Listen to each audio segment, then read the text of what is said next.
베드로후서 2장 5절부터 10절까지 제가 읽습니다.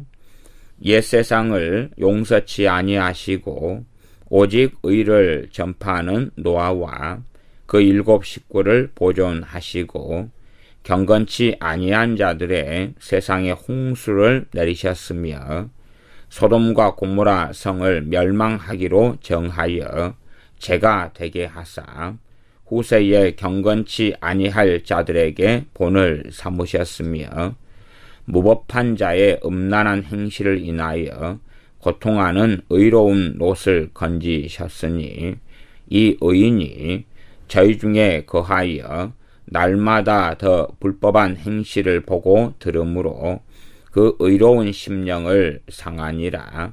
주께서 경건한 자는 시험에서 건지시고 불의한 자는 형벌 아래 두어 심판날까지 지키시며 육체를 따라 더러운 정욕 가운데서 행하며 주관하는 일을 멸시하는 자들에게 특별히 형벌하실 줄을 아시느니라. 이들은 담대하고 고집하여 떨지 않고 영광 있는 자를 회방하거니와. 아멘. 마음을 기경하고 갈아엎는 것에 대하여서 말씀을 전합니다. 내 마음 안에, 우리의 마음 안에는 온갖 좋지 않은 더러운 것들이 들어와 있습니다. 주님께서 그 사람이 쌓은 선으로 선을 내고 쌓은 악으로 악을 낸다 말씀하셨습니다.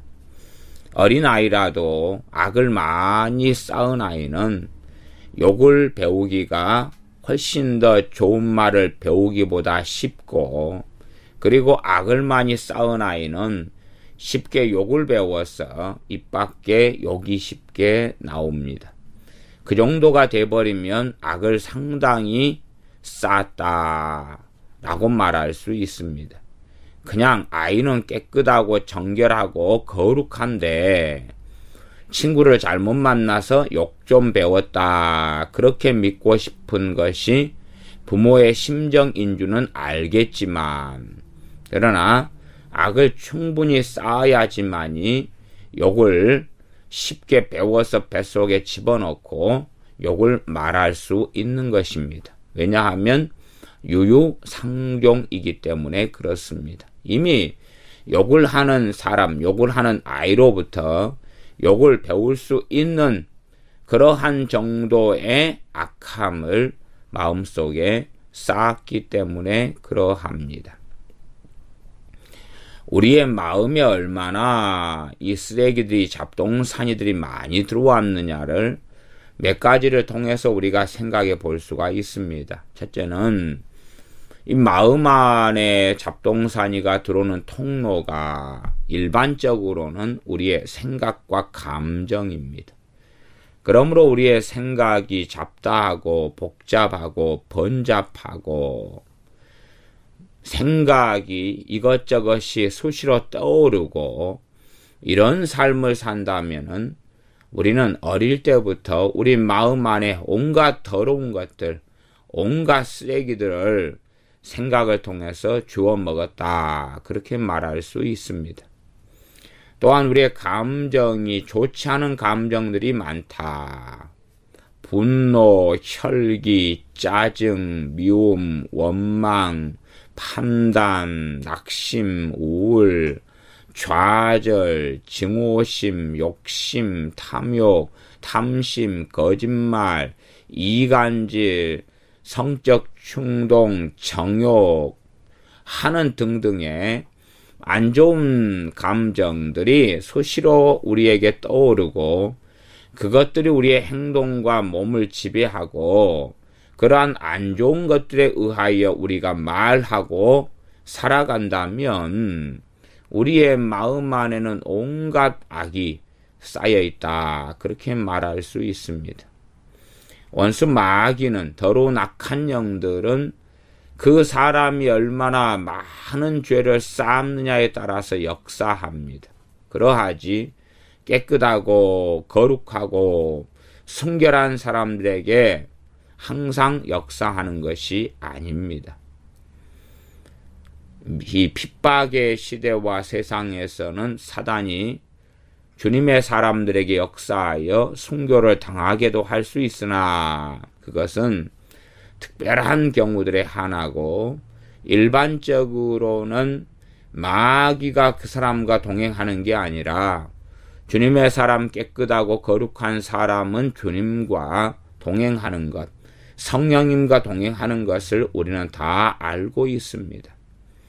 그러나 마귀와 동행하는 사람, 다시 말하면 무슨 일을 하든지 악한 영들의 역사가 계속 있는 사람, 잠을 자도 가위가 눌리고 잠을 자도 귀신 역사하고 가만 앉아 있어도 평안하지 못하고 초조하고 불안하고 답답한 사람, 또한 끊임없이 대인관계 속에 문제가 벌어지고 평안을 잘 알지 못하는 사람, 이런 사람은 그 마음 안에 쌓은 악이 많다는 것을 당연하게 생각하고 알아야 됩니다.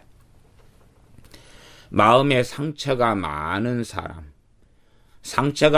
사람은 쌓은 악이 어마어마하게 많습니다.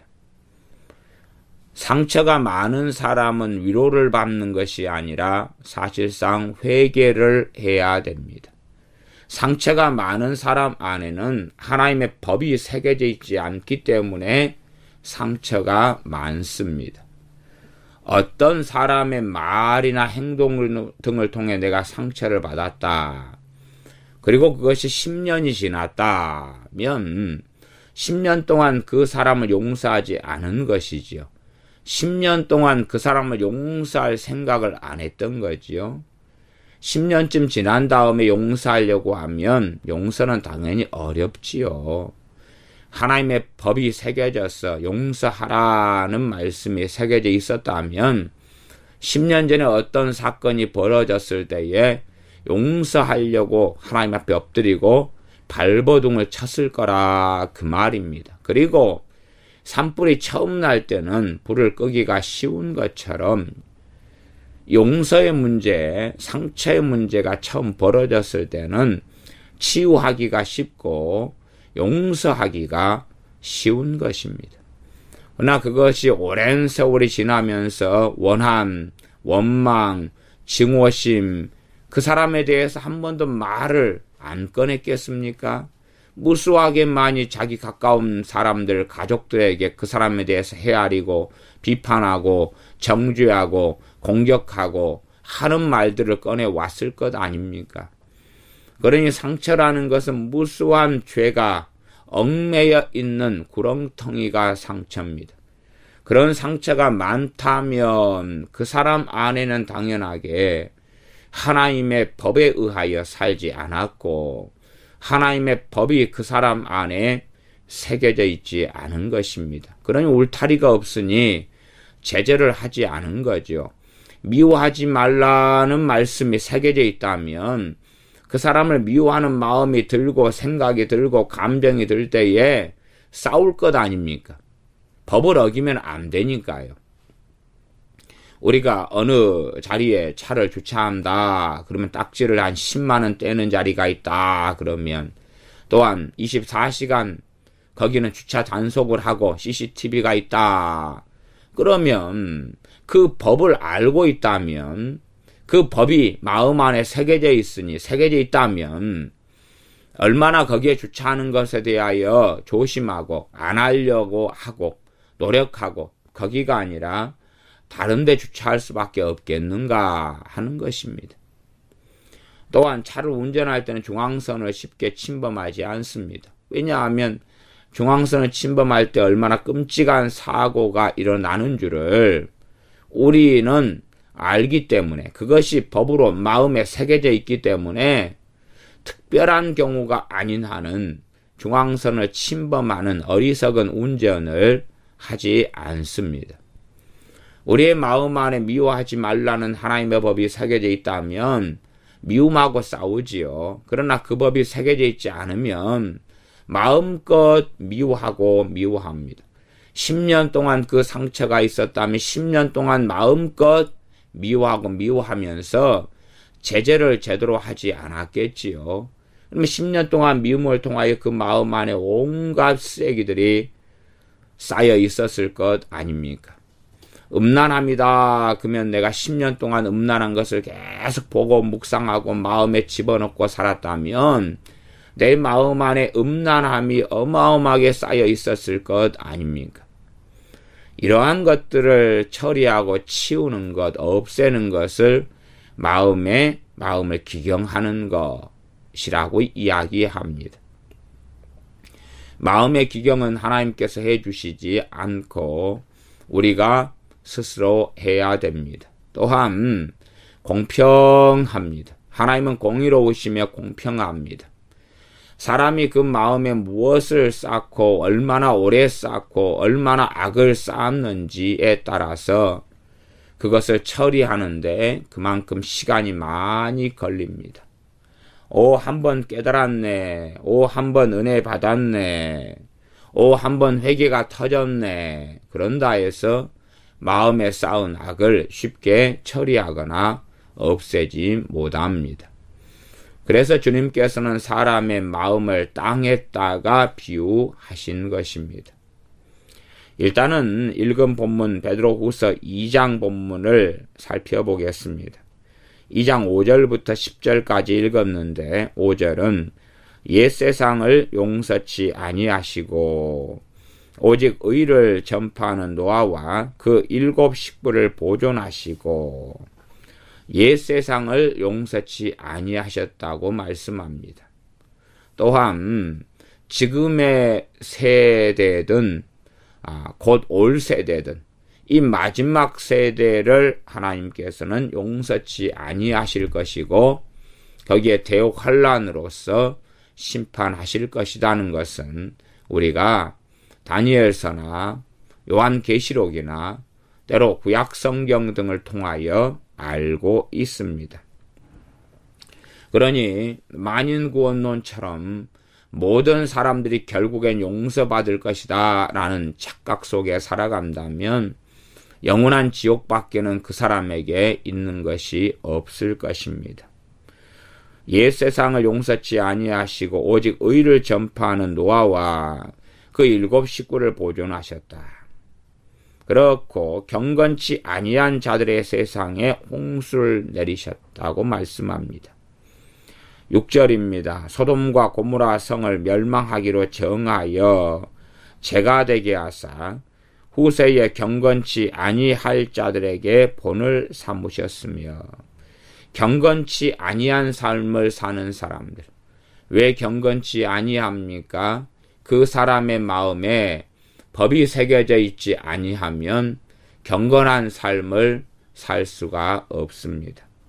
그래서 제가 이 마음을 기경하는 것에 대하여서 마음을 기경하려면 먼저 회개를 해야 되는데 회개를 하는 데는 필연적으로 필요한 것이 하나님의 법이 필요하고 하나님의 법을 그 사람 마음에 얼마나 새기느냐에 따라서 회개가 얼마나 될 것인가를 좌지우지합니다. 하나님의 법을 마음에 새기는 것은 결코 쉽지 않습니다. 단지 성경 말씀을 동의해 하는 것으로 사람들은 법을 새긴다고 착각하는지 몰라도 말씀에 동의해 가지고는 결코 되지 않습니다. 어떤 한 아이가 음식 투정을 하고 편식을 할 때에 그 어떤 음식을 먹기를 싫어한다 그러면 그 마음에 그 음식에 대해서 안 먹는다는 법이 세워졌다 이렇게 설명할 수 있겠습니다. 그런 것처럼 하나님의 말씀을 법으로 세운다는 것은 결코 쉽지가 않습니다. 많은 사람들은 이 하나님의 법을 마음에 새기지도 않은 채 또한 마음에 새기는 것이 뭔지조차도 잘 모르는 일들이 많습니다. 많은 믿는 사람들, 많은 그리스도인들은 하나님의 말씀을 단순하게 읽고 동의하는 것으로 끝내려고 하고, 성경을 좀 읽었으면 그러면 자기는 된 것이다, 하나님 말씀에 동의했으면 된 것이다고 생각합니다. 제가 말씀드리는 대상은 당연하게 1세대 그리스도인을 이야기합니다. 1세대라는 것은 내가 스스로 기도하고 하나님 말씀을 상고하고 내가 스스로 나의 주님, 나의 하나님을 섬기는 삶의 길을 걷는 사람을 제가 표현하기를 1세대라고 이야기합니다. 모태신앙으로 내가 태어났다 할지라도 1세대가 되지 않는다면 그 사람은 참된 신자가 아닙니다. 부모의 치마폭, 엄마의 치마폭에 쌓여서 스스로 기도할 수 없고 스스로 주의 말씀을 상고하지 않고 스스로 두 발로 하나님께 예배드리는 것을 기뻐하지 않는다면 그 사람의 신앙은 1세대가 아니고, 다른 말로 한다면 하나님의 교회에 참여는 했으나 그러나 예복 입지 않은 자다 하는 이야기입니다. 이러한 어중간한 사람들, 때로는 1세대는 아니고 2세대도 아니고 1.5세대, 1.2세대 이렇게 보이는 사람들, 우리의 자녀들은 아주 많습니다. 그러나 참으로 1세대 신앙인들이 우리든지 우리의 자녀들인지 반드시 되어져야 됩니다. 하나님의 말씀, 하나님의 법을 마음에 새기는 것은 당연하게 결코 쉽지 않습니다. 그것이 쉽다면 신명기 6장이나 11장 같은 말씀에서 자녀들에게 부지런히 하나님 말씀을 가르쳐라. 앉았을 때든지 섰을 때든지 누웠을 때든지 길을 행할 때든지 일어났을 때든지 부지런히 말씀을 강론하라. 그렇게 하지 아니하셨을 겁니다. 마음에 새기는 것, 마음에 하나님 법이 새기는 것이 너무나 쉬울 테니까요. 한번 가르쳐라. 한번 성경을 일독하게 하라. 한번 설명해 주라. 그러면 다 된다. 그런 식이 되었을 겁니다. 많은 믿는 사람들, 이 어른들이든 청년이든 1세대, 그런 사람들이 착각하는 것은 단지 성경을 좀 읽었고 성경 지식을 가지고 있는 것을 하나님의 법이 마음에 새겨졌다라고 착각하는 일들을 저는 참 많이 봅니다. 그래서 놀라운 일 중에 하나는 주님을 믿는 많은 사람을 만나는데 그 가운데 용서의 문제도 제대로 해결하지 못한 사람들, 그런 사람들이 제 개인적인 경험은 절반이 넘더라는 것입니다. 용서하라는 말씀이 왜 그들의 마음에 심어지지 않았는가? 마음에 그 주님의 법이 새겨졌다면 그들은 용서의 문제에 직면했을 때부터 싸울 수밖에 없다는 사실입니다. 또한 용서하지 못하는 자신의 죄가 용서하라는 말씀의 법에 의하여 드러나기 때문에 고통을 받을 수밖에 없고 하나님께 엎드릴 수밖에 없었던 것입니다. 그러나 시기하고 질투하고 미워하고 증오하면서도 하나님의 법, 주님의 법이 마음에 새겨져 있지 않은 사람은 아무렇지도 않습니다. 사람을 미워하고 증오하고 원망하고 살아가면서도 이상을 느끼지 못하더라는 것입니다. 많은 사람들에게 더러운 귀신들을 쫓아낸 축사를 할 때에 재고만이 다룰 수밖에 없는 것은 용서, 미움, 증오, 원망 등의 문제를 필연적으로 다루지 않고는 제대로 된 축사를 할 수 없습니다. 그런 것처럼 때로는 용서하라고 이야기하면 더러운 귀신의 정체가 드러나서 그 사람의 입을 통해서 나는 절대 용서할 수 없어, 용서 안 할 거야 라고 부르짖는 더러운 귀신의 역사가 나타나는 일들도 간혹 경험할 수 있습니다. 끈질기게 용서하지 못하노라고 주장하는 많은 주님을 믿는다는 신자들도 만나보았습니다. 어떨 때는 용서라고 주님께서 친히 하신 말씀이라고 이야기하니 성경에 그런 것이 정말 있느냐고, 주님이 용서하라고 했고 주님이 용서하지 않는다면 주님도 용서하지 않는다고 했다고 이야기하면, 어떤 분은 심지어 신앙생활을 수십 년을 했는데도 나는 그런 예수님이라면 믿지 않겠다고 뛰쳐나가는 사람도 있었습니다. 그럴 정도로 이 참으로 용서라는 가장 간단한 주님의 말씀조차도 마음에 새겨져 있지 않고, 단지 지식적으로는 가지고 있더라. 머릿속에 동의하는 것은 별로 힘이 없습니다. 머릿속으로 지식을 가지고 있는 것은 별 볼 일이 없습니다. 그것은 울타리도 되지 않습니다. 나무를 떼어서 방을 따뜻하게 하는 옛날 시대라면, 이 군부를 떼면 지푸라기 같은 것을 떼어서는 힘이 없습니다. 장작을 떼어야지 뜨끈뜨끈하게 이 방에서 몸을 녹이고 지질 수가 있습니다.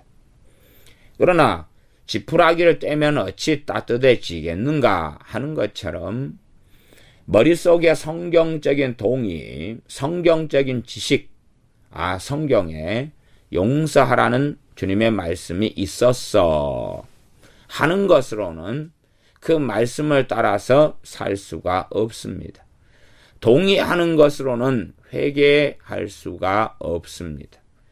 많은 사람의 회개라는 것은 실제로는 입술에서 나오는 회개에 멈추는 경우가 대다수고, 나아가 우리 자녀들이 너가 하나님께 나아가서 회개 좀 해라 그럴 때에 하나님 잘못했어요 하는 신용은 하지만 정말로 회개할 수 없는 자녀들이 우리들의 자녀들입니다. 왜냐하면 하나님의 법이 마음속에 새겨져야지만이 제대로 된 회개를 할 수 있기 때문에 그러하고, 그 법이 새겨졌을 때는 죄에 대한 저항성을 충분히 가지기 때문에 그렇습니다. 우리가 세상의 법이라 할지라도 그 법이 마음에 새겨지면 저항성이 있다 그 말입니다. 안 하려고 애쓸 수밖에 없고, 하려 그럴 때에 양심에 걸리고 마음에 걸리고 그러지 않겠느냐는 것입니다. 그러나 법이 새겨져 있지 않으면 저항성이 없지요. 거짓말하지 말아라는 법이 새겨져 있다면 거짓말을 할 때에, 그럴 때에 안 할 수밖에 없도록 몸부림치고 발버둥치고 고민하고 할 수밖에 없지요.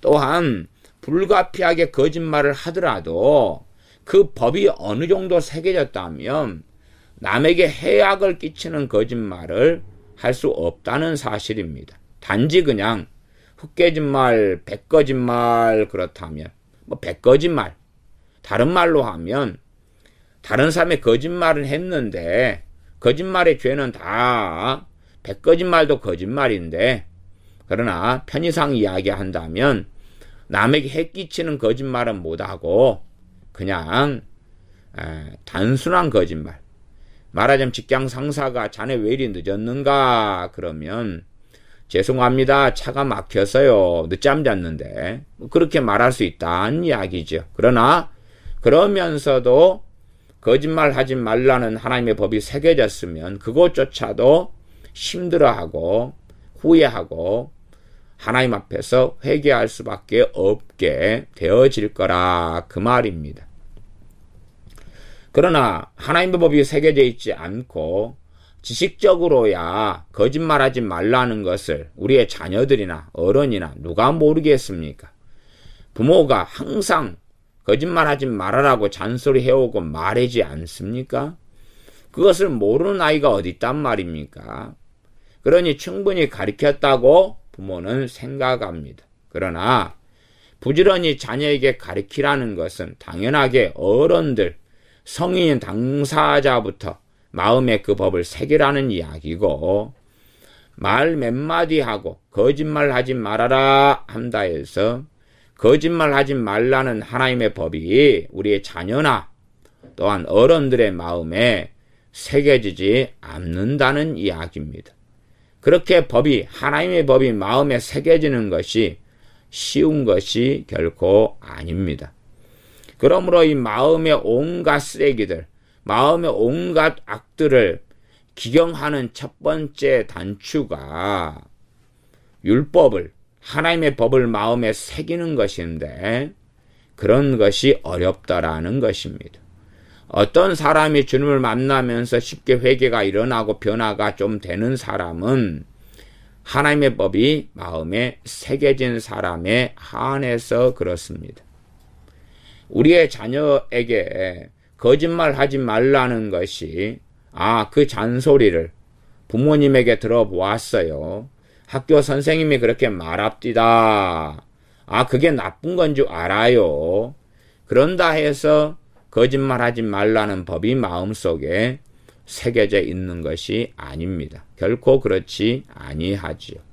마음에 새겨져 있으면 거짓말하는 것과 그런 행동, 그런 말, 그런 상황에서 거짓말하지 않으려고 몸부림치고 싸울 수밖에 없다는 사실입니다.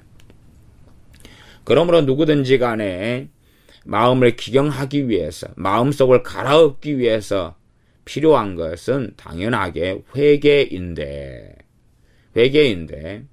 회개를 하려면 법이 없이는 회개할 수 없더라 그 말입니다. 또한 지적인 동의, 성경에 하지 말라, 하라, 순종, 불순종에 대한 내용을 읽었다 한들 그것이 우리의 마음에 하나님의 법이 새겨진 것이 아니기 때문에 그렇게 새겨지지 않은 경우에는 제대로 된 회개를 유감스럽게 할 수가 없습니다. 왜냐하면 마음에 하나님의 법이 새겨지지 않으면 그 죄의 무게를 제대로 인식하거나 알 수가 없기 때문에 그렇습니다.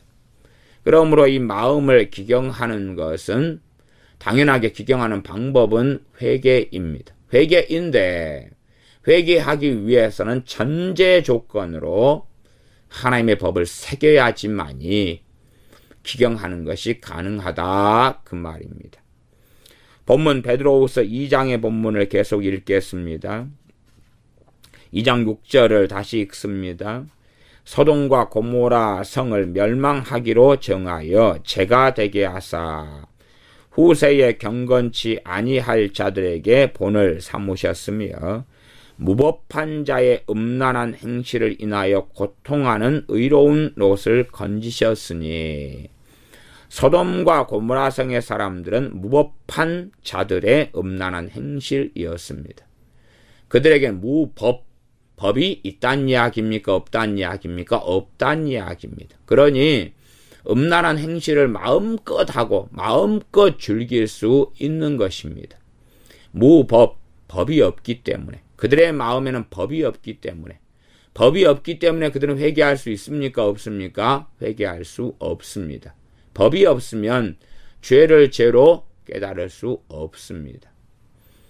하나님께서 율법을 주신 것은 율법을 통하여 여러 가지 목적을 가지고 계시는데 제1의 목적은 율법을 통하여 죄가 뭔지를 알게 하시는 것입니다. 두 번째는 율법을 통하여 죄가 뭔지를 알고 하나님의 기준, 하나님의 거룩한 삶, 하나님께서 원하시는 삶이 뭔지를 아는 것이고, 나아가서 궁극적인 하나님의 목적이신데 율법, 하나님의 법을 통하여 죄를 깨닫고 그리스도가 필요하다는 것을 가리키는, 그러한 지시하는, 주님께로 인도하는 몽학선생, 초등교사가 되게 하는 역할이 율법의 역할입니다.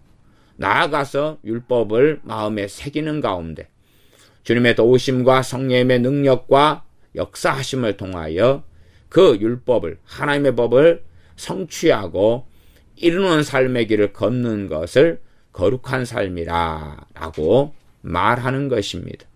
단 율법은 무용하다라고 착각했다면 마태복음 5장에 이 율법 가운데 하나라도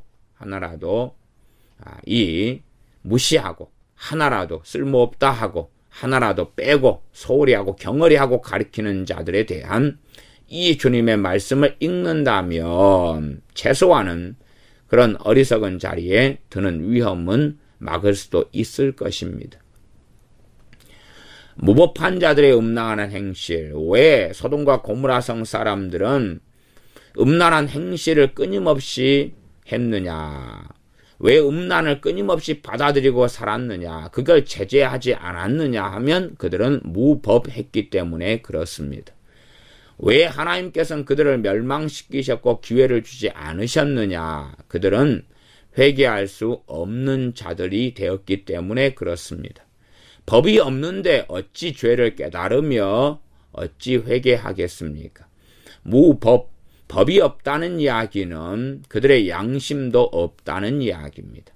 말하자면 더러운 양심, 악한 양심이 되었다는 이야기고 선한 양심은 존재하지 않는다는 이야기입니다. 그러니 그들이 대를 이어 자식을 낳는다 해도 그 무법은 계속하여 무법을 낳고 그리고 더 많은 사람들이 하나님의 심판을 받아 지옥에 떨어져야 되기 때문에 그 정도 소돔과 고모라성 정도에서 하나님께서는 남녀노소 할 것 없이 싹 죽이시고 정리를 하셨습니다. 그러니 이 소돔과 고모라성 사람들은 무법한 자들의 음란한 행실입니다. 성경 가운데 좀 비교가 되는 그러한 동네 사람들이 있다면 그 사람들은 니느웨성 사람들이 될 것입니다.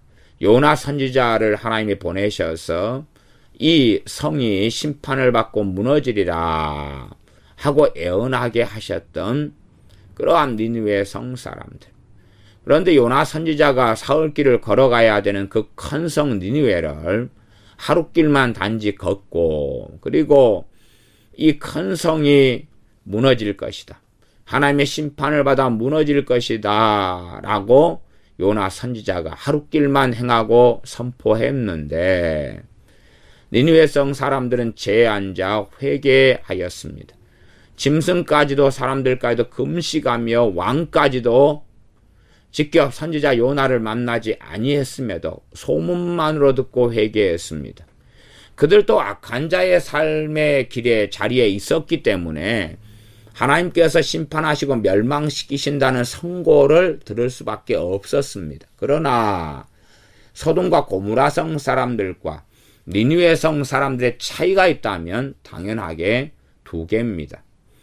하나는 당연하게 그들의 마음 안에는 무법이 아니라 법이 있었기 때문에 결과를 열매를 낼 수 있었는데 그 열매는 회개였습니다. 우리의 자녀가 자기 잘못을 제대로 알지 못하는데 회개를 제대로 할 수 있습니까? 없습니다. 매가 무서워서 부모에게 맞는 게 무서워서 잘못했다고 손으로 빌 수는 있으나 그러나 마음에 법이 새겨져 있지 않다면 회개는 일어날 수 없습니다. 잠깐 무섭기 때문에 매를 안 맞으려고 현재 상황을 도피하려고 손발을 싹싹싹 파리처럼 우리의 자녀들이 빌 때는 있지만 그러나 변화를 가져오지는 못합니다. 하나님의 법을 마음에 새기는 것은 어른이든 아이든지 쉽지 않습니다. 어른들은 착각합니다. 성경을 좀 읽으면 하나님의 법이 마음에 새겨지는 줄로 착각합니다. 그러나 하나님의 법이 마음에 새겨지기 위해서는 말씀을 주야로 묵상해야지만이 새겨집니다. 그런 시편 1편에서 복이 있는 사람은 여호와의 말씀을 주야로 묵상하는 사람이다 라고 말씀했던 것입니다. 그러지 성경을 일독하는 사람, 성경을 잠깐 읽는 사람 혹은 큐티식으로 성경을 읽거나 하루에 석 장, 5장 읽는 사람이 복이 있다는 것이 아닙니다. 그렇게 해서 하나님의 법이 마음에 제대로 새겨질 수는 없습니다. 새기는 것처럼 신용을 할 뿐입니다. 그래서 이 사람의 마음을 신비라, 신비라 이렇게 말씀하기도 합니다. 돌판이라, 마음에 있는 돌판이라, 마음에 있는 비석 같은 것이라. 여기에 말씀을 새기려면 이 돌판에 말씀이 쉽게 새겨집니까? 글자가 쉽게 새겨집니까? 정말 쉽게 새겨진다면 어리석은 것이 될 것입니다. 이 보드 카바를 통해서 이 칠판에 글씨를 좀 쓰면 지우개로 금방 지워집니다. 분필을 통해서 칠판에 글씨를 써도 금방 지워집니다. 그건 새겨진 게 아니기 때문에 그렇습니다. 그러나 돌에 끌과 정을 통하여 글자를 새긴다면 수백 년도 가는 일들은 우리가 흔하게 보지 않습니까? 그러나 새기기 자체는 어려웠던 것입니다.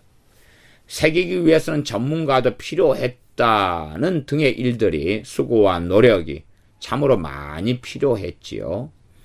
그런 것처럼 이 육의 신비에 하나님 말씀을 새기고 법을 새기는 것은 쉽지 않습니다.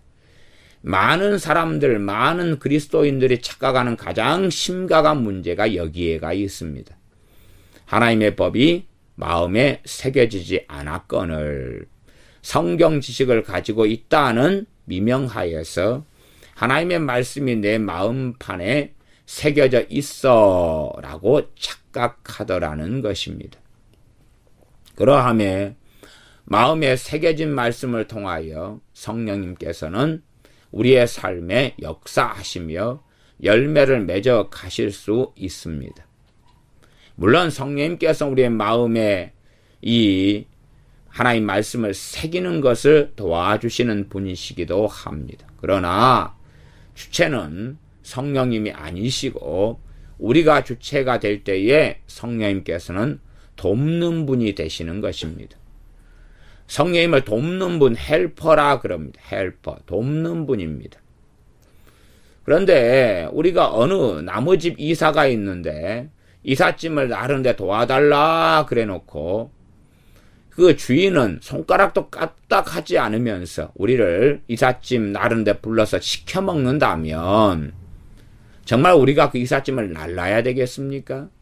물론 이삿짐 집주인이 몸이 아프고 병들고 그랬다면이야 몰라도 사지육신 멀쩡하고 건강하고 심지어 팔심을 하면 나보다 이기고 그러는 판국에 자신은 이삿짐을 나르는데 손가락 까딱하지 않으면서 손님들만 불러서 아는 지인들만 불러서 당신들이 날라라 그러면 말이 안 되는 것처럼 하나님 말씀을 주야로 묵상하는 것도 우리가 해야 되고 마음에 새기는 것도 우리가 해야 되는데 그것을 우리가 바르게 해 나갈 때에 너무나 오랜 시간이 걸리고 힘든 과업을 성령님께서 도와주신다는 사실입니다.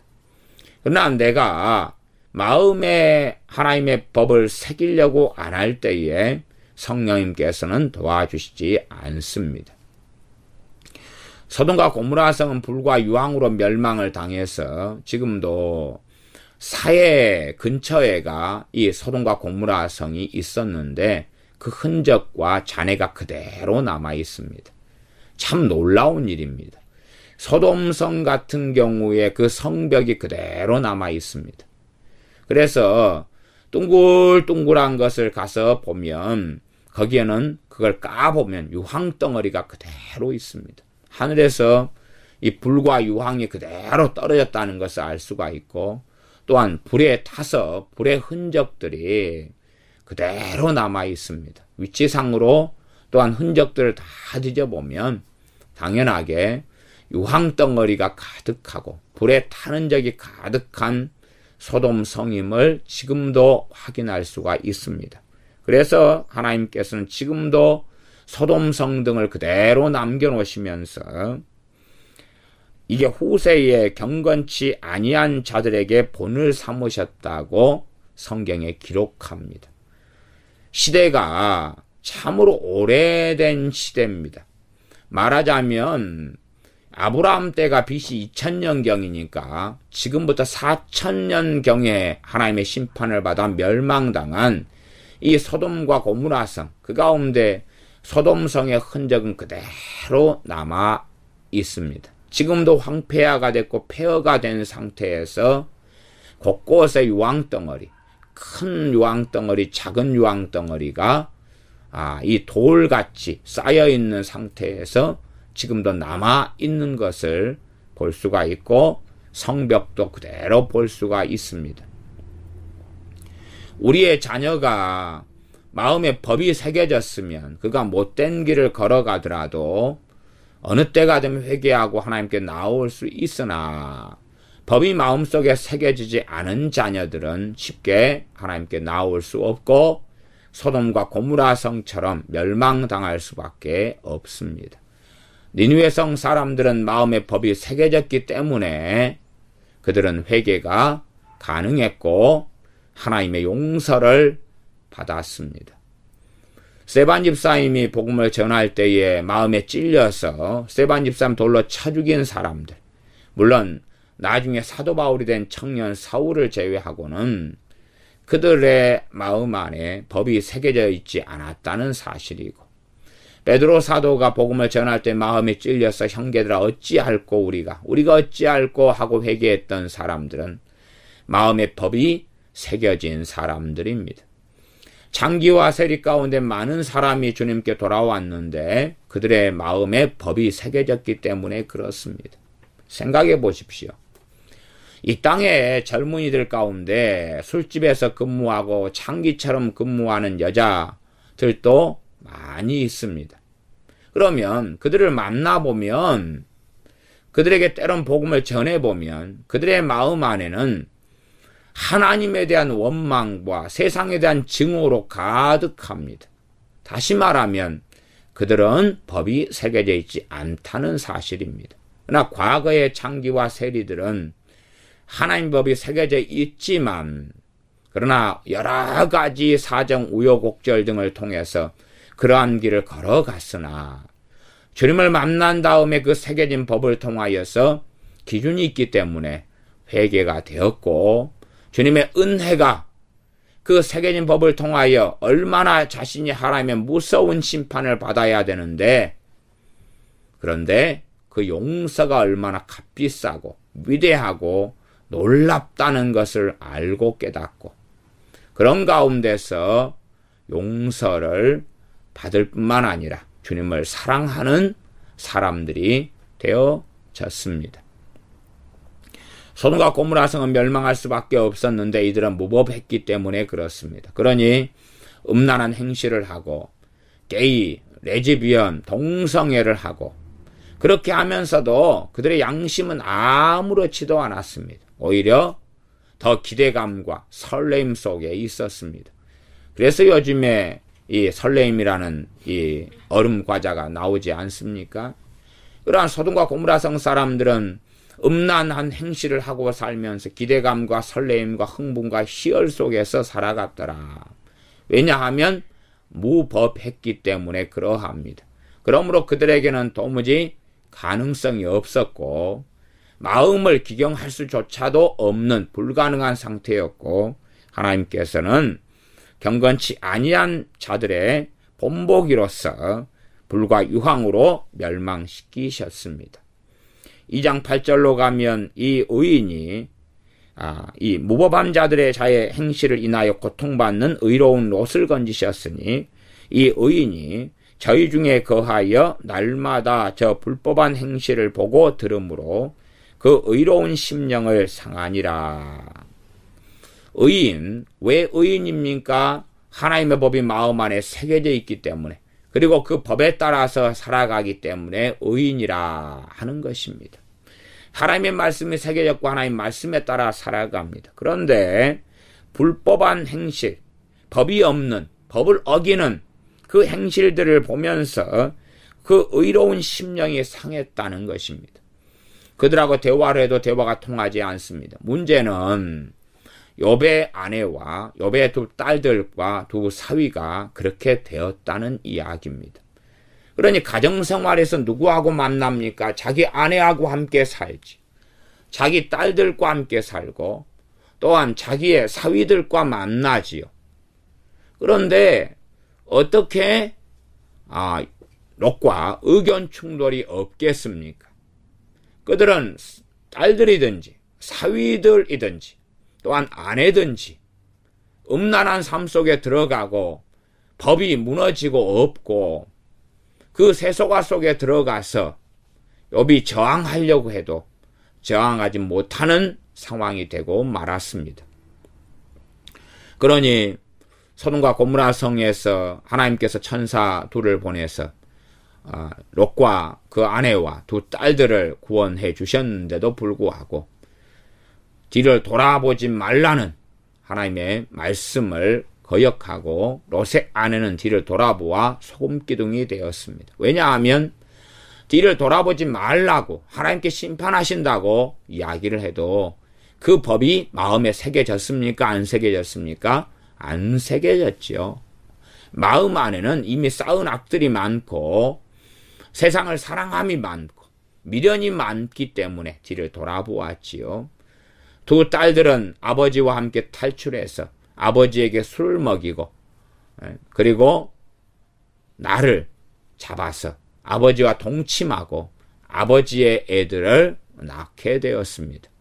왜냐하면 두 딸들 마음 안에는 무엇이 없기 때문에요? 법이 없기 때문에 근친 상간을 통하여 이 참으로 이스라엘의 영원토록 가시가 되는 그러한 모압과 암몬 족속을 낳게 되었던 것입니다.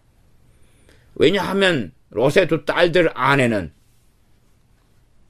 법이 없기 때문에 그러합니다. 생각해 보시면 아시는데 롯이 두 딸들에게 하나님의 말씀을 안 가르쳤을 것 같습니까? 가르쳤지요. 왜 안 가르쳤겠습니까? 그러니 이 음란이 죄고 간음이 죄라는 것 또한 근친상간이 죄라는 것 그것을 롯의 딸들이 왜 몰랐겠습니까? 그러나 마음 안에 새겨진 법은 아니었다 하는 이야기입니다.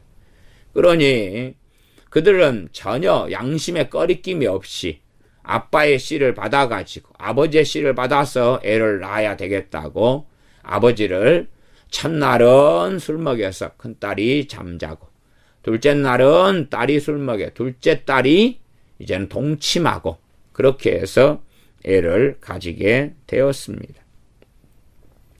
2장 9절입니다. 주께서 경건한 자는 시험에서 건지시고 불의한 자는 형벌 아래 두어 심판날까지 지키시며 여기서 경건한 자는 의로운 롯을 이야기합니다. 그지 롯의 아내나 두 딸들은 덤이었을 뿐이고 그들은 실제로는 건진받은 것이 아니었습니다. 오히려 하나님께서 롯 때문에 두 딸들과 그 아내를 건지셨으나 그러나 아내는 소금기둥이 되어서 영원한 멸망 속에 들어갔고 과연 두 딸들 안에는 법이 있었겠습니까? 아마도 두 딸들도 영원한 지옥 속에서 들어가고 말았을 것입니다. 롯은 안타깝게도 아들이면서 손자인 애들을 낳아서 그것을 아마 평생 보고 살았을 것이고 그 의로운 심령은 참 많이 상했을 것이다 하는 것을 우리가 생각해 볼 수가 있습니다. 그러나 성경은 롯이 불의한 가운데 멸망당했다고 말씀하지 않고 의로운 롯이라고 의인 롯이라고 말씀하니 롯이 구원받았다는 것까지는 우리가 인정할 수가 있습니다. 그러나 그 두 딸들은 무법하고 불법하기 때문에 하나님의 법이 그 마음에 쉽게 새겨질 수 없는 문제고 그리고 잘못된 길을 걸어갔고 영원한 멸망 속에 들어섰을 것이라는 것은 뻔한 이야기가 되겠습니다. 주께서는 경건한 자는 시험에서 건지시고 우리가 이 시험에서 건진받지 못한다면 우리가 경건치 않기 때문에 그러합니다. 그러나 우리가 경건하고 하나님을 경외하고 하나님의 법이 우리 안에 새겨진 사람, 이 사람이 참으로 경건한 사람입니다. 경건한 사람이라면 법이 마음 안에 새겨져 있고 그 법을 따라서 살아가는 사람, 물론 100% 완벽한 삶이란 게 어디가 있겠습니까? 그러나 하나님의 법을 마음에 세상 법, 세상 형법 이상으로 하나님의 법이 더 중요하여 그 법을 마음에 새기고 새긴 사람, 그런 사람이 그 법에 따라서 하나님을 기쁘시게 하며 하나님의 말씀에 순종하며 준행하며 그 삶의 길을 걸어갈 수 있는데, 그런 걸어가는 사람을 경건한 사람이라 그러고 이런 사람을 시험에서 건지신다고 말씀합니다. 불의한 자는 형벌 아래 두어 심판날까지 지키신다. 불의한 자, 불의한 자. 결국은 불의한 자 안에서도 우리가 두 종류가 있다는 것을 말씀을 드렸습니다. 여기서는 이제 마음에 새겨진 법도 없으니 그 불의는 제재받지 않습니다. 더러운 양심, 악한 양심, 마음에 법이 새겨져 있지 않으니 마음대로 거짓말해도 아무렇지도 않고 실컷 욕심을 부려도 아무렇지도 않고 마음에서 누군가를 증오해도 아무렇지도 않고, 전도서 2장 말씀에 너희가 시기와 질투가 있으니 영적인 어린아이가 아니리요 라고 하나님 말씀에 기록하여도 주의 종들이 시기하고 질투하면서도 아무렇지도 않고, 장로인 권사님 집사님들이 시기하고 질투하면서도 아무렇지도 않다. 다시 말하면 하나님의 법이 그들의 마음 안에 새겨져 있지 않더라 그 말입니다. 너희는 비판하지 말라, 헤아리지 말라 그랬는데 아무 교회나 큰 교회 사람들은 이단이니 사입이니 내가 안 들어봤으니 저 교회는 이단 아니야, 저 교회는 건물이 없고 월세교회니 이단 아니야, 잘못된 것 아니야, 심심함이 입에 달고 사는 사람들을 저는 많이 만나보았습니다. 비판하지 말라, 판단하지 말라, 헤아리지 말라. 너희가 판단하는 대로 판단을 받을 것이고 헤아리는 대로 헤아림을 받을 것이다 말씀하셨는데 아무런 법이 새겨져 있지 않습니다. 그리고 자신의 큰 교회 건물을 자랑하고 그것이 자기의 신앙인 양 생각하고 살아갑니다. 판단하지 말라, 비판하지 말라는 법이 새겨져 있지 않으니 그 판단과 비판을 통해서 뱃속에 들어온 그 무수한 많은 교만과 악을 치워내지 못하고 치워낼 필요도 느끼지 못하고 오히려 자기 의 속에 빠지고 우월감과 교만 속에 빠져서 다른 사람을 판단하면 판단할수록 자신은 거룩한 사람인 양, 고상한 사람인 양 쉽게 되어져 가는 악인의 반열에 서서 살아가는 자칭 그리스도인들이 아주 많더라는 것입니다. 불의한 자는 형벌 아래 두어 심판날까지 지키시며, 지킴받다가 주님께서 재림하시고 그리고 심판대에서 영원한 심판을 행하실 것입니다. 2장 10절 육체를 따라 더러운 정욕 가운데서 행하며 주관하는 일을 멸시하는 자들에게 특별히 형벌하실 줄을 아시느니라. 육체를 따라 더러운 정욕 가운데서 행한다. 그리고도 마음에 새겨진 법이 없이는 그러면 아무런 양심의 걸림 자체가 없습니다. 아무런 걸림과 자책이 없지요. 법이 마음에 새겨져 있지 않으니 아무런 이상을 느끼지 못합니다. 마음껏 음란물을 보고 포르노물을 보고 정욕 가운데 행해도 걸림이 안 되더라. 그래서 이러한 것을 기경하고 회개하고 정리하기 위해서는 하나님의 법, 그와 관련된 법을 마음 안에 새겨 넣어야 합니다. 마음의 육체의 신비에 새겨 넣어야지만이 이제 회개가 가능해지고 그 죄의 무거움이 어떤지를 알기 때문에 하나님께 죄를 가지고 주님의 이름으로 나아갈 수가 있게 되어집니다. 그러므로 하나님의 법을, 마음을 기경하기 위해서는 하나님의 법을 세우는 것, 하나님의 법을 마음에 새기는 것, 그게 첫 번째다라고 오늘 시간에 말씀을 전하고 이제 마감하겠습니다. 다음 시간에는 이제 법에 대한 구체적인 이야기와 또한 이 마음밭에 대한 우리가 잘 아는 마태복음 13장 등과 특별히 마음의 법에 대한 이야기를 보려면 산상수훈을 좀 보는 것이 일반적으로 알 수 있는 법에 대한 이야기가 그 안에 많이 있기 때문에 다음 시간에 산상수훈 그리고 이 밭에 대한 이야기, 땅에 대한 이야기를 주님께서 하신 것을 살펴보겠습니다. 기도하겠습니다. 아버지 하나님, 우리가 무법한 자들이 되지 않게 하여 주시옵소서.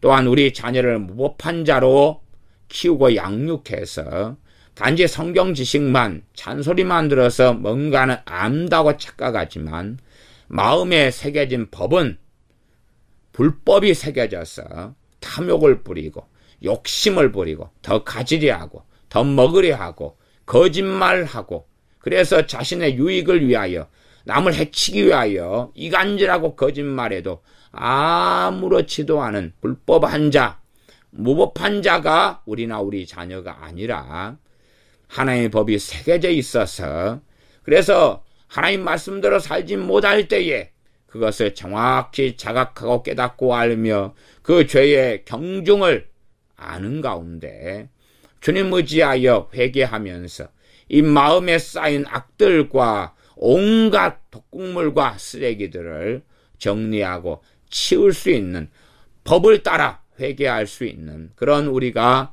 되게 하여 주시옵소서. 우리 주 예수님의 이름으로 기도하옵나이다. 아멘.